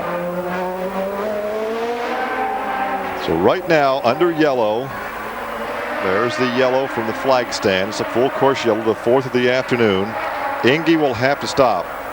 Then Briscoe is 2nd, Franchitti 3rd, Manning is 4th. As a safety vehicle, the pace vehicle with Johnny Rutherford on board pulls out to pick up Inge. And there's Thomas Schechter still with the helmet on. Yeah, his day is over. The front, the left front on that car is not in good shape, and I don't think he's going to be able to get restarted. Well, Inge, Briscoe, Franchitti, then Manning, Weldon, and Kanaan. Well, the two. Inge will have to stop. And the two who've really played the pit stop strategy game and played it absolutely perfectly have been Ryan Briscoe and Darren Manning. Those two guys were not up front at the beginning of the day, but they will be near the end because of their pit strategy. Franchitti, of course, he started up front and has done his pit strategy quite well too, but those other two really have gained a lot by their pit strategy. I hear from John Barnes, the managing partner of the Panther Racing team. That's his car we're looking from right now. So he has one driver leading this race, the other driver out of the race. You're back for the Honda Grand Prix of St. Petersburg, and I can tell you there's been action all the way down in Florida. Let's take a look at this then. Dario Franchitti comes down pit lane. This happened just a few moments ago, and surprise, surprise, we thought he got enough fuel on board to make it to the end of the race. Clearly he hasn't. He's in pit lane again, and a splash and dash for Franchitti. So clearly they hadn't got all the air bubbles out of the system. Franchitti back on his way, just a few litres in there. That will take him to the end of the race, of course, but how does that do his position? Let's go back to the track and see how the boys are lining up now. 5-lap yellow will go green the next time by. Bayshore Boulevard along the South Yacht Basin. This is a beautiful layout, and the weather has been phenomenal this weekend. Nice and mild and sunny. A huge crowd for practice on Friday. Good crowd for practice qualifying yesterday, and you've seen that full grandstand this afternoon. Wow. Jam up there. Yes, there was. Briscoe didn't get on the throttle quite as quick as he thought he would. Weldon almost got into the back of Manning. But Briscoe, that's, again, looked like the brake check ideas. He slowed way down, and Manning did not get a very good run off of that corner either. Look at Dixon. Dixon looked to the inside of Kanaan. Kanaan looks to the inside of his teammate, but no passing as they head for that first turn. A lot of cars back there trying to figure a way. On that restart, it's absolutely the best time to make that pass. Nobody could do it, though. You're right along with the number 11 of Kanaan back in 4th position. That's Weldon out in front of him. Kanaan looks to the inside. Kanaan got around Weldon. Got around Weldon for 3rd spot. So now it's Briscoe and Manning up in front, but Kanaan goes to 3rd. Weldon drops to 4th. 5th is Dixon. So it's a shootout between the Ganassi team and the Andretti Green team. Well, I think Kanaan has got more than Manning. I think he's going to be able to get around Manning, right? Oh, this is a pretty scary place. The contact. Oh, and they man. all continue on. Can you believe that? Oh, man, no way. Can you believe that? And Manning almost gets hit again by Weldon. Wow, that was a pretty, started to say that was a real scare. Oh, and there's contact. There's that's contact with Franchitti. No, that's not Manning. That wasn't Franchitti. That was Matsura. Matsura? Well, you can see the damage to the car, but he's going to spin that thing around. No, that was Dixon. That was Dixon. We thought that was Manning. That was Dixon. Dixon and Matsura got together. Oh my, well, that'll be a localized yellow. Well, it's down to the nitty-gritty, down to near the end, and the guys are getting all of a sudden very aggressive and very racy. Meanwhile, Briscoe's just kind of out there pulling away from everybody while they're back there banging into each other. Kanaan rides in second, Weldon third, Manning is fourth. Wow, what a set of circumstances. We're going to show the Kanaan replay first. That was Kanaan and Manning getting locked up. Now watch this. They're going in there, and you know, Manning just didn't give him enough room. Well, there was enough room for nobody. I don't see how either one of them made it through there. Jeez. So they did a great job, and then Manning got passed again, fell back another spot. This is the onboard. We saw this when it happened. Look at that. Yeah. I'm not sure he knew he was there. He was up there, but he wasn't up quite far enough, and that's a very, very tough place to pass anyway. And there's the reaction in the pit area. Yeah, we survived that one. That's a Nerf job. We dodged the bullet that time. Let's see what happens now. Wow. Now lap 85, 15 laps to go. And Kanaan is faster than Briscoe, so we'll see what happens if he catches him. We know he's aggressive. We know he's going to go for it, so we'll see if Briscoe has enough to keep him back there. Briscoe's done an excellent job all day long. He's had a great run. But he's got one of the real masters behind him right now, and this guy is not going to be easy on him. Whoops. Whoops. Well, there goes. There's two cars. That's Ingy and Hornish. That's a yokel. Yokel, a local yellow only. Thomas Ingy got into Sam Hornish. That's Tomas Ingley. Tomas. So they're not going to. How exactly did this happen? Well, he just tried to outbrake. That's what Hornish is wondering right now. And that might be a case where the brakes, we talked about the brakes getting soft. It mimight be a case where Ingy's brakes got a little soft. He got on them. They just didn't stop him as quick as he thought they would. And obviously, he just ran right up the back end of Hornish. And both of them are sitting there. We go back on board. Briscoe is your leader now as they complete lap 86. And this is that crash between Dixon and Matsura. Matsura got in under Dixon, and there was Herter right behind him. He avoided all that. But you can see a lot of body work all over the racetrack. Now there's a look at Hornish. Got to take the helmet off now in lap 87. Boy, the Roger Penske team did not have a good day. And look at this, Kanaan.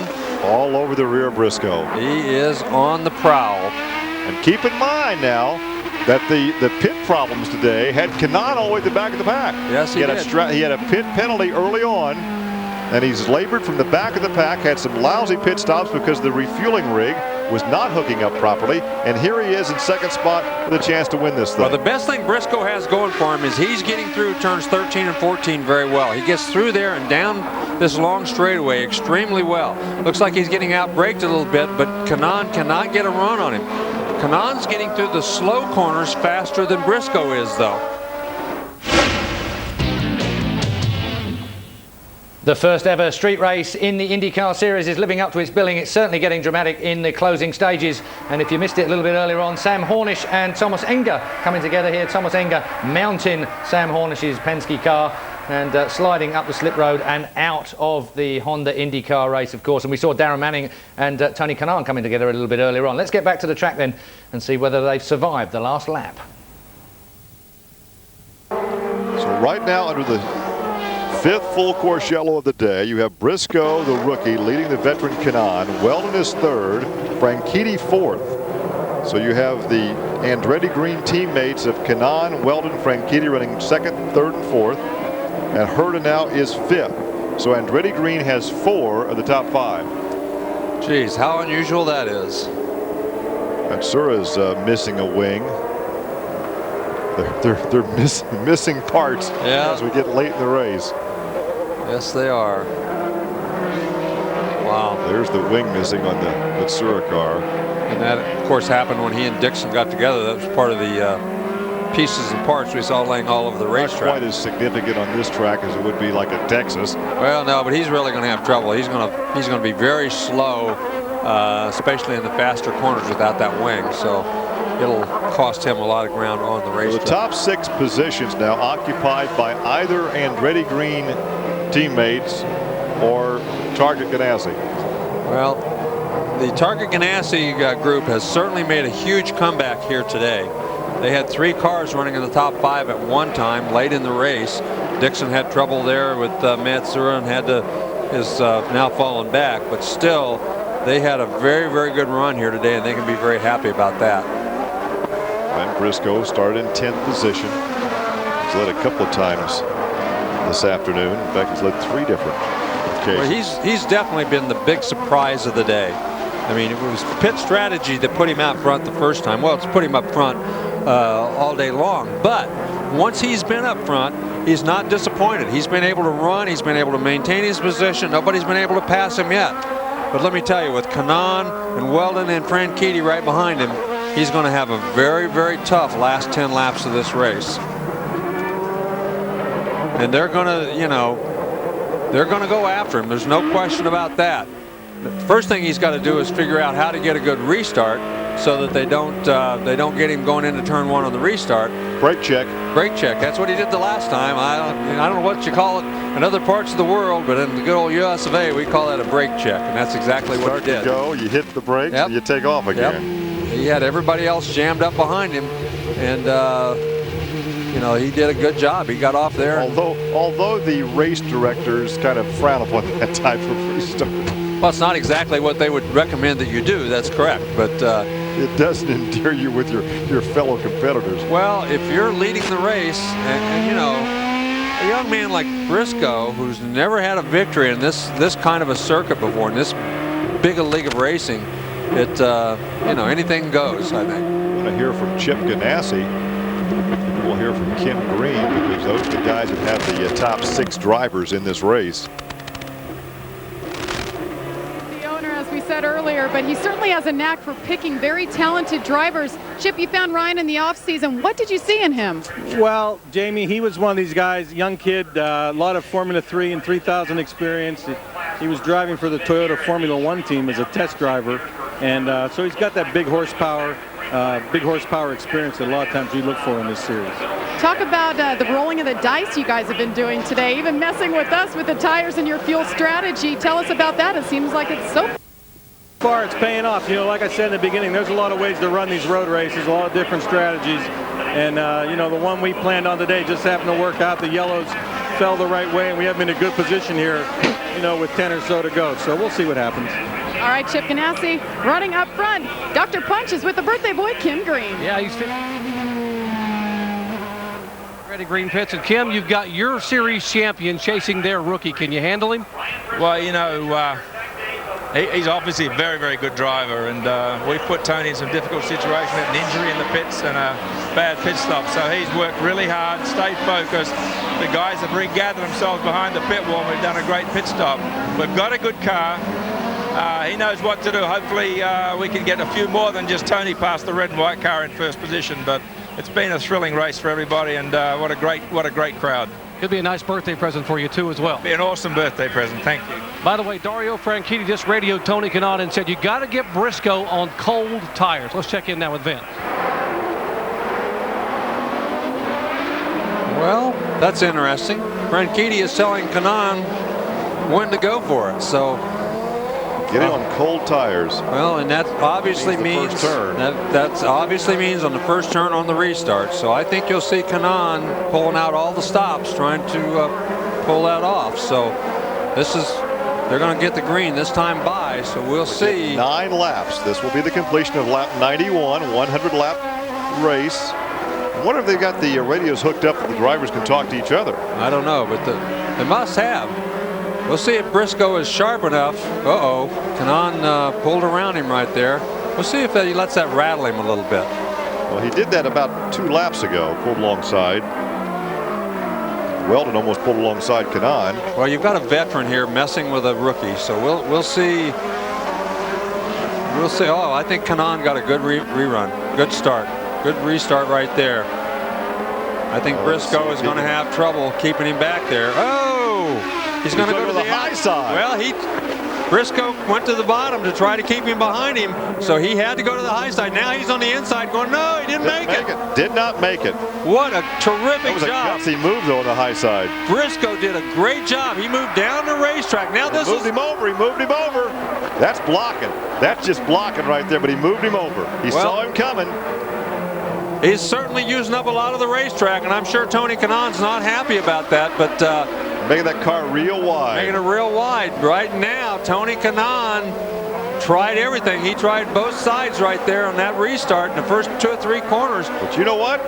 If the roles reversed, Tony do the same thing. Well, that car real wide. That's right. Here he comes again. He's to the inside. Oh, no! Briscoe, exactly the same thing that happened with Manning. Exactly the same thing that happened with Manning, only Briscoe didn't make it this time. Well, there you see the reaction of Chip Ganassi.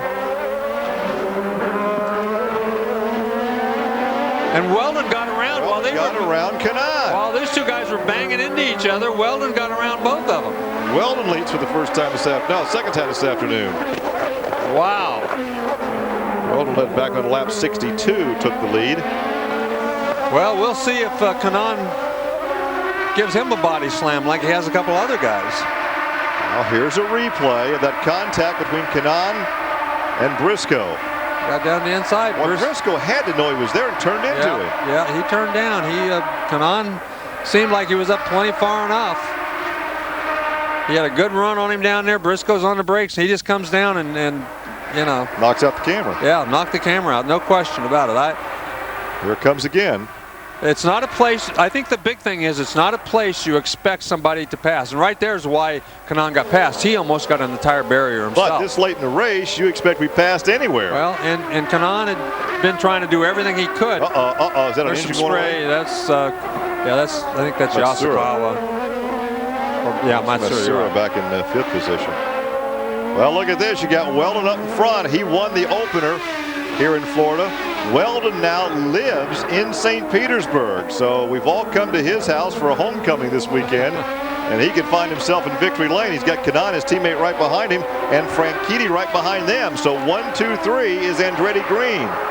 Herta is 4, so all the top 4 positions. I don't think this has ever happened before that one team has finished with all 4 of their teammates in the top 4. No. And there's Michael. No, I don't think so either. I think this would be... And his son Marco won the Infinity Pro race earlier this afternoon. He'll be moving to St. Petersburg himself. Boy, oh boy, what a great day for Andretti Green. They're working on lap 94. They could take a 1, 2, 3, 4 sweep here this afternoon. And obviously there's no localized yellow. They've gotten Briscoe's car off the racetrack. So that's Barron out in front of him. That's Barron about to go a lap down. Barron back right now in 11th position. He will go a lap down. Let's see where they make the pass. Weldon's going to try to get to the inside of him going into turn 1. Don't know whether he's going to make it or not. Yep. Yeah, he gets by. Barron lets him go by. Barron just gets out of the throttle and pulls out of the way. Lets both of them go. Very good sportsmanship on his part. Let's see if he gets out of the way for Franchitti now. Well, right now, I think Tony Kanaan's got his hands full. His teammate, once he got around him, seems to be running every bit as quick as Kanaan is. So it's going to be very difficult for Tony Kanaan to come up there and make that pass. Well, in that this is the first road race for the IndyCar Series, it's a history-making event, but if it finishes as it's running right now, it would also be history-making with the top 4 the same team. Yeah, certainly would. We have seen teammates before run 1-2 at Indianapolis. Ari Lyondike and Scott Goodyear. Of course, you go all the way back to 1962 with Roger Ward and his teammate Lynn Sutton ran 1-2. Maury Rose and Bill Hollins run 1-2, but we've never had a 1, 2, 3, 4 finish. And you can see that was Brian Herta. He's almost a full straightaway behind the 2 leaders.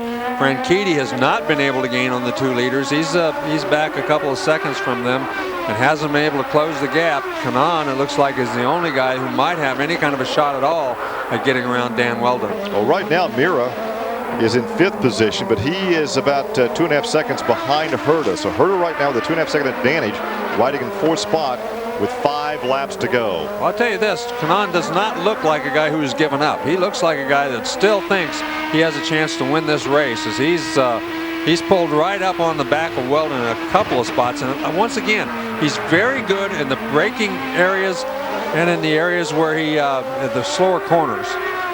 Well, remember the comment you made earlier that last year Kanaan was the champion contender and Weldon was the new kid? Yep. And you said this year his mindset's different. He thinks he's the champion.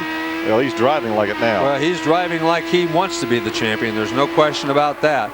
Look at Kanaan. Like here, oh, look at this. Weldon's got to pull over. Oh, that's the blocking. Earlier. That's right. That's the blocking with. That's blocking with Briscoe. That was Briscoe earlier, about 5 laps ago. And that's what got him into trouble right there. Yeah, this is the contact right now with Briscoe to put him out of the race. Yeah. Locks it up and just does touch the tire barrier. Yeah. Well, you back live now with 4 laps to go. You got to give Briscoe all the credit in the world. He did everything he could do to win this race. I don't blame him one bit. There's Marco Andretti. Marco, who won earlier today. Marco Andretti. His dad, of course, Michael. His granddad, Mario, is here as well. The entire Andretti clan here. And boy, what a great weekend this is going to be for that team. Well, I guess. They took home everything but the icebox. Well, they won the pole position. They could finish 1, 2, 3, and 4. And they picked up the Infinity Pro win with Marco.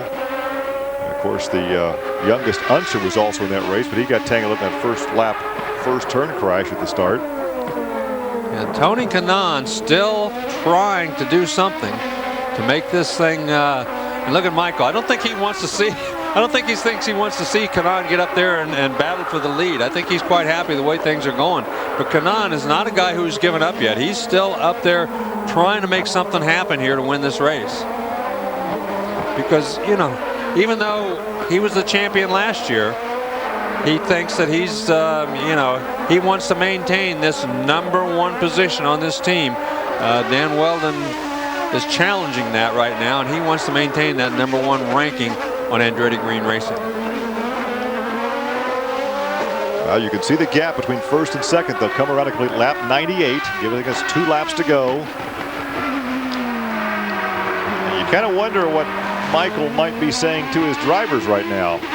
Well, I don't think he's saying anything, but I think he's hoping that #1, Weldon does not make any kind of a mistake, because any kind of a slight error in Kanaan's going to be all over him in a hurry and try to make it to pass. So as long as he doesn't make a mistake, I don't think Kanaan is quick enough to get up there and challenge him. But any kind of a slight error, slips a little bit, misses a gear, there's going to be that 1, 2, 3, 4 finish right now. Herta has all the muster he can handle from Mira, because Mira now has closed that 2.5 second gap down to just about 0.8 of a second. So there's going to be a battle for 4th position. So Andretti Green may get the top 3 positions, but may not get the top 4 suite. Well, and the other thing is Weldon, he's going to be pretty close on fuel. He may be. Well, he's gone 35 laps right now, so it'd be 37 laps. That should be okay. He should be okay, but he should be able to make 38 with. But they've had well, 38 without any yellows, which should be okay. But Herta's run 36 already, so he's going to have less fuel than anybody else. So maybe that's the reason he's slowed down a little bit. Well, final lap. Well, Michael knows right now. Well, it's going to take a mistake on Weldon's part. It's Weldon's race to lose. Kanaan actually made a mistake there about a lap ago, as he was trying so hard to get around Weldon to catch him. He got a little bit sideways back there in the back part of the course and cost himself 3 or 4 car lengths. So now he has no opportunity to win this race unless Weldon makes a huge error. Well, Weldon began the season with a victory at Homestead. comes back to Florida, to St. Petersburg, and he's on his way to a victory here and a clean sweep for Andretti Green. As that last lap, Herta had about 7/10 of a second lead over Mira. So catching a driver is one thing, passing is something else. And again, he may be conserving some fuel, as you seem to indicate, as he comes onto the runway the last time. And there is the checkered flag, and Weldon takes the victory. Kanaan goes second. Where's Weldon going here? Kanaan's they're all stopping on this front straightaway. We've never seen this before either. Wow. Wow. Yeah, this is just unbelievable. A history-making day here in St. Petersburg. And is Herta going to take fourth? Yes, Herta takes fourth. It's a clean sweep. Today's live coverage of the Indy St. Petersburg Grand Prix has been a presentation of ESPN in association with the Indianapolis Motor Speedway. Join us in 4 weeks on Saturday, April 30th for live coverage of the Indy Japan 300 from Twin Ring Motegi.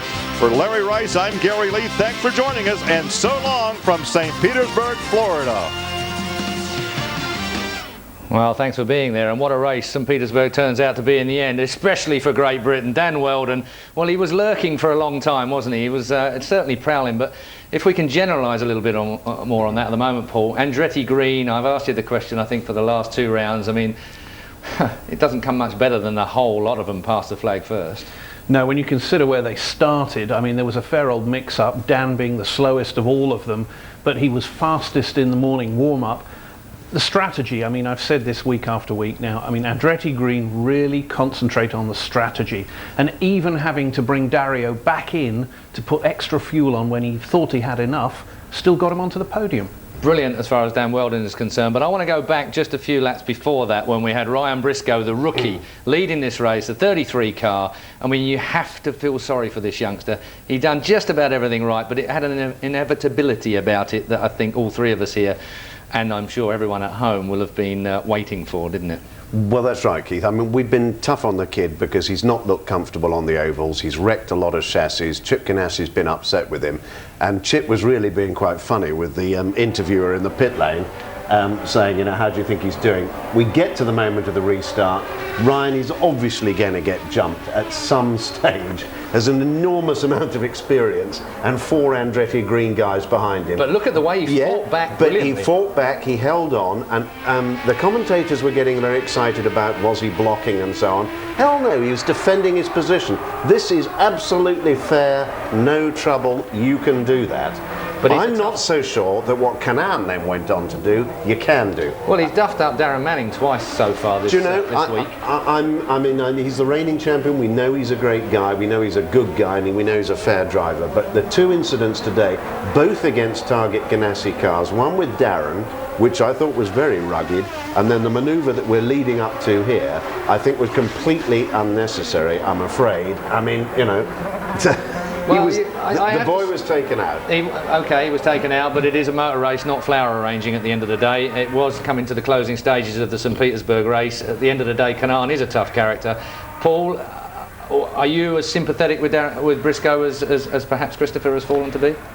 He had it all to do to keep Tony behind him. I mean, Christopher's alluded to it. I mean, Tony is such a hard character. But the champion doesn't need to drive with so much aggression. Yeah. I mean, I think in the laps to go, he had enough time to do it properly. We've had a wonderful example of street racing now, haven't we? Franchitti was looking like a racer today as well, and he was toughing it out in places, pushing and shoving and banging wheels as well. I think there's been a fair old bit of that coming on. It's been a great inaugural street race for Indy cars, I feel, from a racer's point of view. A little bit scrappy here and there, a little bit messy in the pits as well as out on the track. Yeah, but Keith, I mean, it was what they were hoping it was going to be, and the guys with the road course, street course experience look strong. I mean, Dario's sometimes not really on for it on an oval, understandably, but he looked really strong here today, and he looked as though he was really going to go for it. I'm disappointed he didn't win. I thought he could have done it, but in the end, he did get outmanoeuvred by Weldon. Difficult situation though, isn't it, with Andretti Green? Obviously all Andretti Green teammates, they really can't afford to be taking each other out towards the end of that. I know they had strength of numbers towards the end, but at the end of the day, 4 of them through the barrier, that might not have made Michael Andretti very happy, Paul.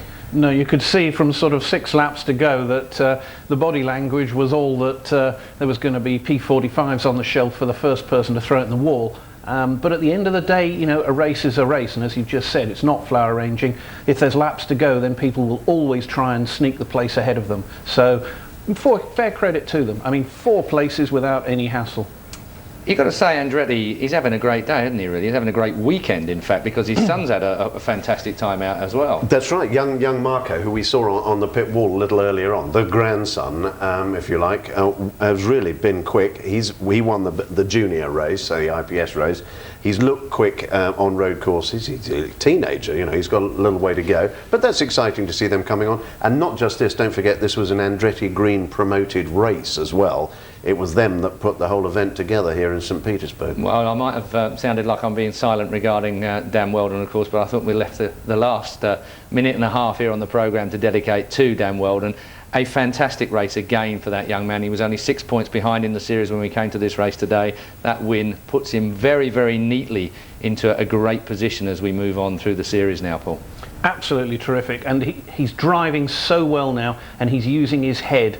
The opportunist move he made on Kanaan when Kanaan had the rub up with Briscoe just shows that he saw it, took the opportunity, and it's paid off handsomely. And that's the sort of guy you're dealing with now. He's not the rookie that we saw 2 years ago. He's got the age and the on-track maturity now. They meet at around between 26, 28 years old, I always believe, and Dan Weldon's right there in the zone.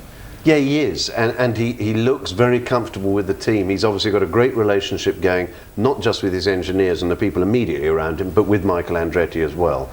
And he obviously trusts his teammate, and he's listened a lot to that sort of experience.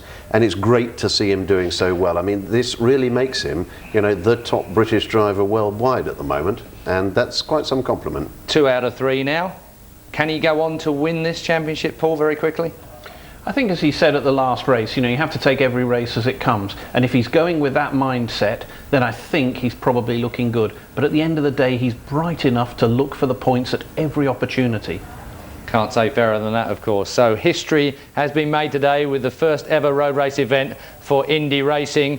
Round 4, of course, of the championship is in Japan, and we'll be covering that here. They'll be making their only non-US appearance, and we'll be bringing you the highlights of that race, the Indy Japan 300 from Twin Ring Motegi on Saturday. Don't forget to see us on April the 30th.